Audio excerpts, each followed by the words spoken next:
যেমন অগ্নিকর্ম আছে, তেমন বিদ্ধকর্ম, যেটা মেনলি শিরাবেদ, সেই বিদ্ধকর্মও করা হয়।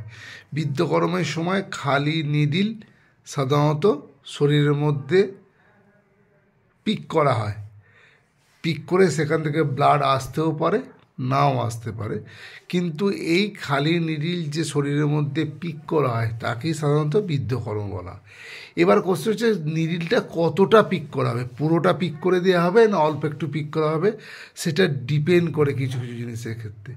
যেমন যদি স্কিনের কোনো রোগ, স্কিনগত বা ত্বকগত কোনো রোগ হয়, তাহলে সেক্ষেত্রে সুপারফিশিয়ালি নিডিলটাকে পিক করা হয়।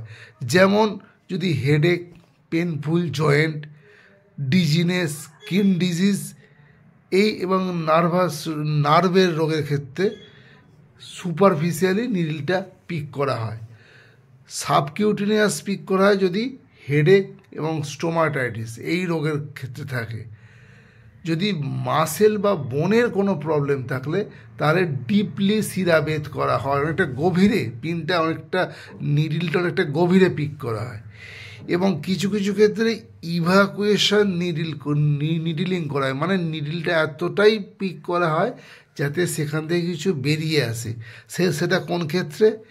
অ্যাসাইটিসের ক্ষেত্রে, বা যদি হাইড্রোসিল থাকে, বা কোনো হেমাটোমা ড্রেনেজের ক্ষেত্রে, বা বোনের ক্ষেত্রে যদি অ্যাবসেস থাকে, সেক্ষেত্রে যে শিরাবেদ করা হয় সেটা সব থেকে ডিপ করা হয় যাতে সেখান থেকে কিছু ইভাকুয়েশন বা কিছু ফ্লুইড বেরিয়ে আসে, সেই ক্ষেত্রে সেই রকমভাবেই নিডিল পিক করা হয়।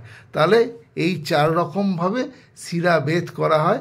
শিরাবেদ ডিপেন্ড করে রোগটা কী এবং সেই ক্ষেত্রে কত দূর অবধি আমাদের শিরাবেদ করতে হবে তার উপর এটা ডিপেন্ড করে। নমস্কার।